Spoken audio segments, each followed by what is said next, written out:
স্বাগত দীপ্ত সংবাদে। আপনাদের সঙ্গে আছি আমি নাদিরা জাহান। সাবেক প্রধানমন্ত্রী শেখ হাসিনার বেসরকারি শিল্প ও বিনিয়োগ বিষয়ক উপদেষ্টা সালমান এফ রহমান ও সাবেক আইনমন্ত্রী আনিসুল হকের 10 দিনের রিমান্ড মঞ্জুর করেছে আদালত। একটি হত্যা মামলায় গ্রেপ্তার দেখিয়ে সন্ধ্যায় তাদের সিএমএম কোর্টে হাজির করা হলে বিচারক রিমান্ড আবেদন মঞ্জুর করেন। এ সময় আদালত প্রাঙ্গণে সালমান এফ রহমান ও আনিসুল হকের বিচার চেয়ে ব্যাপক বিক্ষোভ করেন আইনজীবীরা। সাবেক আইনমন্ত্রী আনিসুল হক এবং সাবেক প্রধানমন্ত্রী শেখ হাসিনার বেসরকারি শিল্প ও বিনিয়োগ বিষয়ক উপদেষ্টা সালমান এফ রহমানকে কড়া নিরাপত্তায় বুধবার সন্ধ্যা 6:30টায় আদালতে হাজির করা হয়। এ সময় দুজনের বিচার চেয়ে ঢাকার সিএমএম আদালত প্রাঙ্গণে বিএনপিপন্থী আইনজীবীরা বিক্ষোভ মিছিল করেন।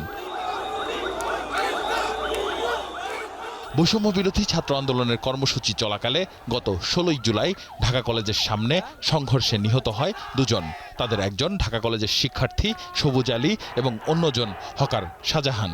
এ ঘটনায় নিউমার্কেট থানায় 2টি হত্যা মামলা হয়েছে।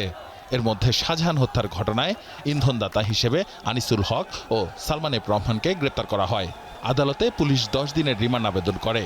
আসামি পক্ষের কোনো আইনজীবী না থাকায় আদালত বাদীর আইনজীবীর শুনানি শেষে আবেদন মঞ্জুর করেন। মামলার তদন্তকারী কর্মকর্তা 10 দিনের রিমান্ড প্রার্থনা করলে বিজ্ঞ আদালত সন্তুষ্ট হয়ে 10 দিনের রিমান্ড মঞ্জুর করেন। ভিকটিম যাকে হত্যা করা হয়েছিল তার পিতা আদালতে উপস্থিত থেকে তিনি বলেন যে আসামিরা তাদের পরস্পর যোগসাজশে এবং তাদের নির্দেশে আমার সন্তানকে হত্যা করা হয়েছে। আদালত সবকিছু বিবেচনা করে মামলার এজাহার এবং রিমান্ড পিটিশন পর্যালোচনা করে এই আসামিদের বিরুদ্ধে 10 দিনের রিমান্ড মঞ্জুর করেন। আমরা আইনজীবীরা সেখানে আমরা ন্যায় বিচার দাবি করছি। এর আগে নৌপথে পালিয়ে যাওয়ার সময় মঙ্গলবার সন্ধ্যায় সালমান এফ রহমান ও আনিসুল হককে গ্রেপ্তার করা হয়। আর এই দুই ব্যক্তিকে আদালতে হাজিরের মাধ্যমে হাসিনা সরকারের শীর্ষ 2 ব্যক্তিকে বিচারের মুখোমুখি দাঁড় করানো হলো। আসিফ জামান, দীপ্ত সংবাদ, ঢাকা। রাজধানীর উত্তরা আজমপুর রেল স্টেশন এলাকায় রাস্তার পাশে পান সিগারেট বিক্রি করতেন নেত্রকোনার আলী হোসেন। গত 18 জুলাই দুপুরে বৈষম্য বিরোধী ছাত্র আন্দোলনের সময় পুলিশের গুলিতে মারা যান তিনি। পরিবারের একমাত্র উপার্জনশীল মানুষটিকে হারিয়ে চরম অসহায় হয়ে পড়েছে তার পরিবার। নেত্রকোনার কেন্দুয়া উপজেলার মুজফ্ফরপুর ইউনিয়নের পশ্চিমপাড়া গ্রামের মৃত আসন আলীর ছেলে আলী হোসেন। বড় সন্তান হওয়ায় বাবার মৃত্যুর পর পরিবারের ভরণ পোষণের ভার পড়ে তার কাঁধে। বৃদ্ধ মা, ছোট ভাই, স্ত্রী ও 3 মেয়ে আছে আলীর পরিবারে। গ্রামে ব্যবসা করতে গিয়ে কয়েক লাখ টাকা ঋণ হয়ে যায়। সেই টাকা পরিশোধের জন্য বছরখানেক আগে স্ত্রীকে নিয়ে ঢাকায় আসেন আলী হোসেন। রাজধানী উত্তরার আজমপুর রেল স্টেশন এলাকায় রাস্তার পাশে পান সিগারেট বিক্রি করতেন তিনি। 18 জুলাই দুপুর থেকে নিখোঁজ হন আলী। পরে কুয়েত মৈত্রী হাসপাতালে তার মরদেহ পাওয়া যায়। মূলত কোটা আন্দোলনকারী ছাত্রদের দমানোর জন্য পুলিশের ছোড়া গুলিতেই মারা যান আলী হোসেন। মা ফোন দিছে, বাবার হয় না, তারপর বলে হসপিটালে মারা গেছে। আমার স্বামী তো মরে গেল, আমার যেন কিভাবে আমি যেন জীবত নিয়ে যে সংসার কিভাবে ধারণ করাম, কিভাবে পরিবেশ করাম, কিভাবে খারালে খায়াম। আমার তো একটা ছেলে সন্তান নাই, আমার তো এরকম পরিবেশ নাই কাউনে। একমাত্র উপার্জনক্ষম মানুষটিকে হারিয়ে দিশেহারা তার পরিবার। আমার বাই যাওয়াতে আমার মনোরঞ্জন কি যেন আসমানটা ভাঙে হয়েছে আমি বলতে পারি না, কারণ আমি বাইরের আশা আসলাম। আমার উদ্যোগী অনুরোধ সরকারের কাছে, যে ফুলাহান্ডির দিকে 3টে মেয়ে তুই গেছে, 3টে ফুলাহান্ডি সরকারের কাছে এটাতে আবেদন, সরকার যদি আমরা খুব হেল্প করে তখন জন্য ফুলাহান্ডি লইয়া আমি নুন বা 4টে খাইতে পারে। আলী হোসেন হত্যার ন্যায় বিচার সহ তার অসহায় পরিবারের হাল ধরবে অন্তর্বর্তীকালীন সরকার, এমনটাই প্রত্যাশা তার স্বজন ও স্থানীয়দের। দীপ্ত বার্তা কক্ষ। আজ 15 আগস্ট বঙ্গবন্ধু শেখ মুজিবুর রহমানের মৃত্যুবার্ষিকী। 1975 সালের 15 আগস্ট একদল বিপথগামী সেনা সদস্য বঙ্গবন্ধুকে নির্মমভাবে হত্যা করে। রাজধানীর ধানমন্ডি 32 নম্বরের বাসভবনে বঙ্গবন্ধু ছাড়াও এই দিনে তার সহধর্মিণী বেগম ফজিলাতুন্নেসা মুজিব, 3 ছেলে শেখ কামাল, শেখ জামাল ও শেখ রাসেল, পুত্রবধূ সুলতানা কামাল ও রোজি জামালকে হত্যা করা হয়। বঙ্গবন্ধুর একমাত্র ভাই শেখ আবু নাসের, সামরিক সচিব জামিল উদ্দিন আহমেদ, এসবি কর্মকর্তা সিদ্দিকুর রহমান ও সেনা সদস্য সৈয়দ মাহবুবুল হককেও হত্যা করে ঘাতকেরা। বঙ্গবন্ধুর ভাগ্নে যুবলীগের নেতা শেখ ফজলুল হক মনিরের বাসায়ও একই দিনে হামলা চলে। তিনি ও তার অন্তঃসত্ত্বা স্ত্রী আরজু মনি হত্যার শিকার হন। বঙ্গবন্ধুর ভগ্নিপতি আব্দুর রব সেরনিয়াবাদ, তার মেয়ে বেবি, ছেলে আরিফ সেরনিয়াবাদ, নাতি সুকান্ত বাবু, বড় ভাইয়ের ছেলে সজীব সেরনিয়াবাদ এবং আব্দুল নঈম খান নামে এক আত্মীয়কেও হত্যা করে ঘাতকেরা। বঙ্গবন্ধুর 2 মেয়ে শেখ হাসিনা ও শেখ রেহানা সে সময় ছিলেন বেলজিয়ামের ব্রাসেলসে। তারা প্রাণে বেঁচে যান। বঙ্গবন্ধুর মৃত্যুবার্ষিকীতে তার জন্মস্থান গোপালগঞ্জে নানা কর্মসূচি গ্রহণ করা হয়েছে। দিবসটি উপলক্ষে গোপালগঞ্জ জেলা আওয়ামী লীগ কার্যালয়ে জাতীয় পতাকা অর্ধনমিত রাখা এবং দলীয় পতাকা ও কালো পতাকা উত্তোলন করা হয়েছে। এছাড়াও সকালে গোপালগঞ্জ জেলা আওয়ামী লীগ ও এর সহযোগী সংগঠনের পক্ষ থেকে বঙ্গবন্ধুর প্রতিকৃতিতে পুষ্পমাল্য অর্পণ করা হয়। দুপুরে গোপালগঞ্জের টুঙ্গিপাড়ায় জাতির পিতা বঙ্গবন্ধু শেখ মুজিবুর রহমানের সমাধিসৌধের বেদিতে শ্রদ্ধা নিবেদন করার কথা রয়েছে। এরপর মসজিদে 75-এর 15 আগস্ট নিহত সকলের রুহের মাগফিরাত কামনায় মিলাদ মাহফিল, বিশেষ দোয়া ও আলোচনা সভা অনুষ্ঠিত হবে।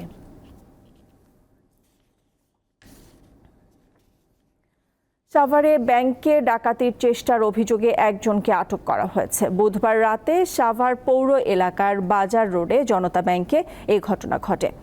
আটক আমিরুল ঢাকার ধামরাইয়ের রূপনগরের বাসিন্দা। স্থানীয়রা জানায়, গত রাত 8টার দিকে 5 জনের একটি সংঘবদ্ধ দল দেশীয় অস্ত্র নিয়ে ব্যাংকের গেটে যায়। একজন তালা কেটে ব্যাংকে প্রবেশ করলে ডিউটিরত আনসার সদস্য তাকে জাপটে ধরে চিৎকার দেয়। এ সময় ডাকাত দলের বাকি সদস্যরা পালিয়ে যায়। এই সংবাদ ছড়িয়ে পড়লে এলাকাবাসী ও শিক্ষার্থীরা ওই ভবনটির সামনে গিয়ে জড়ো হয়। পরে খবর পেয়ে সেনা সদস্যরা আটক করে ডাকাত সদস্যকে। তখন 9টা বাজে নাকি বলে তারা এখানে ব্যাংকে প্রবেশ করছে, মানে যেভাবে পিছন দিয়ে যেভাবে ঢুকছে। 5 জনের মধ্যে অবস্থান নিচ্ছে। অবস্থান নেওয়ার পরে যখন নাকি খুঁজ পাইলো যে কেনা যে তারা এখন ধরা খাইব, 4 জন অলরেডি পালাই গেছে গা, আরেকজন আর যাইতে পারে না গিয়া। ডাকাতের কাছ থেকে আমরা উদ্ধার করি দেশীয় অস্ত্র এবং হচ্ছে কি ডট কাটার, চেনসো। দিনাজপুর হাজী মোহাম্মদ দানেশ বিজ্ঞান ও প্রযুক্তি বিশ্ববিদ্যালয়ের 2য় দিনের মতো অভিযান চালিয়েছে বিশ্ববিদ্যালয় প্রশাসন ও সাধারণ শিক্ষার্থীরা। বিশ্ববিদ্যালয়ের শেখ রাসেল ও শেখ রাসেল এক্সটেনশন 2টি হলে অভিযান চালিয়ে বিপুল পরিমাণ অস্ত্র উদ্ধার করেছে তারা। পরে তা সেনাবাহিনীর নিকট হস্তান্তর করা হয়। উদ্ধার হওয়া অস্ত্রের মধ্যে রয়েছে পেট্রোল বোমা, সামুরাই, হকি স্টিক, বাঁশের লাঠি, লোহার রড, ক্রিকেট স্ট্যাম্প ও প্লাস্টিকের পাইপ। এছাড়াও কিছু মাদকদ্রব্য পাওয়া গেছে। এ ব্যাপারে বিশ্ববিদ্যালয় প্রশাসন কোতোয়ালি থানায় মামলা দায়ের করার প্রস্তুতি গ্রহণ করেছে।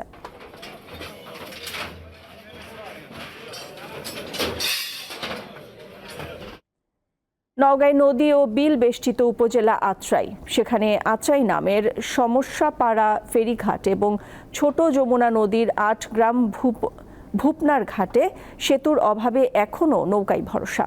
শতাধিক গ্রামের কয়েক লাখ মানুষের। বছরের পর বছর বিভিন্ন সময় এই 2টি ঘাটে সেতু নির্মাণের বিভিন্ন পরীক্ষা নিরীক্ষা হলেও দৃশ্যমান কোনো অগ্রগতি হয়নি। কবিগুরু রবীন্দ্রনাথ ঠাকুরের একমাত্র কাচারি বাড়ি নওগাঁর আত্রাই উপজেলার পতিশর থেকে উত্তরের বঙ্গভবনের সঙ্গে সরাসরি যোগাযোগের মাধ্যম হচ্ছে এই পথ। কিন্তু ভাঙা জঙ্গল, সমসপাড়া ফেরিঘাটে একটি নতুন সেতুর অভাবে এই সহজ পথ কঠিন হয়ে আছে। অন্যদিকে ছোট যমুনা নদীর 8 গ্রাম ভূপনার ঘাটে এখনও নৌকাতেই ভরসা করতে হয় শতাধিক গ্রামের কয়েক লাখ মানুষকে। এই ব্রিজের অভাবে আমরা ঢাকার সঙ্গে যোগাযোগ রাখতে পারি না। বারঘাটে এসে এখানে বসে থাকা ঘন্টাকে ঘন্টা। ডিজিটাল বাংলাদেশ থেকে স্মার্ট বাংলাদেশে পা রাখছে বাংলাদেশ, কিন্তু আমাদের এই ভাঙ্গা জাঙ্গাল ফেরিঘাটে একটি ব্রিজের অভাবে এই এলাকার মানুষ চরম দুর্ভোগে পড়েছে। শুষ্ক মৌসুমে পারাপার সহজ হলেও বর্ষা মৌসুমে ঝুঁকি নিয়ে পার হয় সবাই। আবার কখনো পর্যাপ্ত জনবল না থাকায় ঘাটে বন্ধ থাকে নৌকা চলাচলও। রাস্তাঘাট বন্যার কবলিত হয়ে ভেঙে যায়, কোনো যোগাযোগ ভ্যান বা অন্য কিছুই চলে না। ব্যবধানে নৌকা না পেয়ে আমাদের রুগীরা অনেক সময় মৃত্যুর শয্যায় কবলিত হয়। নৌকা পারাপারের সমস্যা অনেক, স্কুলে আমাদের অনেক ক্লাসে মিস হয়। বহুবার এখানে মাটি পরীক্ষা করা হয়, বহুবার অনেক কিছু পদক্ষেপ আমরা দেখতে পাই, কিন্তু দৃশ্যমান কোনো সেতুর কাজ এখন পর্যন্ত শুরু হয়নি। স্থানীয় সরকার প্রকৌশল অধিদপ্তর জানিয়েছে 2 ঘাটে সেতু নির্মাণের প্রস্তাব পাঠানো হয়েছে। এই 2টা কাজের জন্য আমরা ইতিমধ্যে প্রস্তাব প্রেরণ করেছি। সয়েল টেস্ট সার্ভে করা হয়েছে, হেডকোয়ার্টারে ডিজাইন পর্যায়ে রয়েছে। চলাচল সহজ না হওয়ায় সময় নষ্টের পাশাপাশি অতিরিক্ত অর্থ ব্যয় করতে হচ্ছে এই অঞ্চলের মানুষদের। ফলে বছরের পর বছর মুখ থুবড়ে পড়ে আছে সার্বিক উন্নয়ন। দীপ্ত বার্তাকক্ষ। দেশের বাইরের খবর। ভারতের ৭৮তম স্বাধীনতা দিবসের প্রথম প্রহরের আগেই নজিরবিহীনভাবে নারীদের মিছিলের সাক্ষী হল পুরো দেশ। রাত দখল শিরোনামের কর্মসূচিতে রাজপথে নেমে আসে হাজারো নারী। এছাড়াও এতে অংশ নেন বিভিন্ন শ্রেণী পেশার মানুষ। পশ্চিমবঙ্গ রাজ্যের কলকাতায় আরজি কর মেডিকেল কলেজ হাসপাতালের এক শিক্ষার্থীকে ধর্ষণের পর হত্যার প্রতিবাদে এই কর্মসূচি। কলকাতা শহর থেকে শুরু করে রাজ্যের জেলায় জেলায় প্রতিবাদে সামিল হন নারীরা। Jadavpur, academy of fine arts, college street সহ উত্তর দক্ষিণ কলকাতা, এমনকি কবিগুরু রবীন্দ্রনাথ ঠাকুরের শান্তিনিকেতনেও নারীরা নামেন মোমবাতি হাতে ও ব্যানার নিয়ে। এ সময় ব্যানার ও প্ল্যাকার্ড হাতে জড়িতদের শাস্তির দাবিতে স্লোগান দেন আন্দোলনকারীরা। অনেকেই আবার প্রশাসনের চরম গাফিলতির অভিযোগ তোলেন।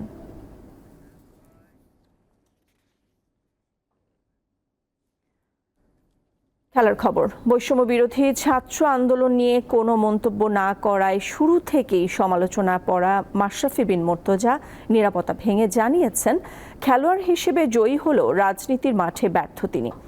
এক ভিডিও বার্তায় তিনি জানান, শিক্ষার্থীদের সাথে আলোচনার ইচ্ছা থাকলেও নানা জটিলতায় তা করা হয়নি। যদি এক কথায় উত্তর দিই তাহলে বলতে হবে যে আমি আসলে ব্যর্থ হয়েছি। এখানে যৌক্তিকভাবে কোটা সংস্কার হবে সেটা বা কোটা সংস্কার হতে যাচ্ছে এটা পরিষ্কারভাবে বোঝা যাচ্ছিল। যখন সবাই চাচ্ছে যে আমি একটি স্ট্যাটাস দিই বা আমি পাশে থাকি, তো তখন আসলে পরিবেশটা এমন জায়গায় গিয়েছে যে আমার কাছে মনে হচ্ছিল যে আমি যদি এখন একটা স্ট্যাটাস দিই বা আমি যদি যে কোনো কিছু লিখি, তো সেইটাকে কেন্দ্র করে যদি আরো ম্যাসিভ আরো বড় কিছু হয়ে যায়, তা আসলে সেই জিনিসটা সামাল দেওয়ার অ্যাবিলিটি আমার আছে কিনা।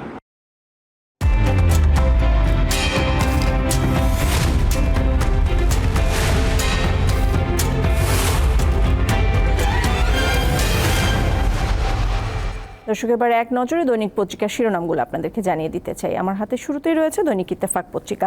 দৈনিক ইত্তেফাকে শিরোনাম করা হয়েছে, শেখ হাসিনা সহ একাধিক সাবেক মন্ত্রীর বিরুদ্ধে 2 হত্যা মামলা, গণহত্যার অভিযোগ তদন্তে যুদ্ধাপরাধ ট্রাইব্যুনালের তদন্ত সংস্থায় আবেদন।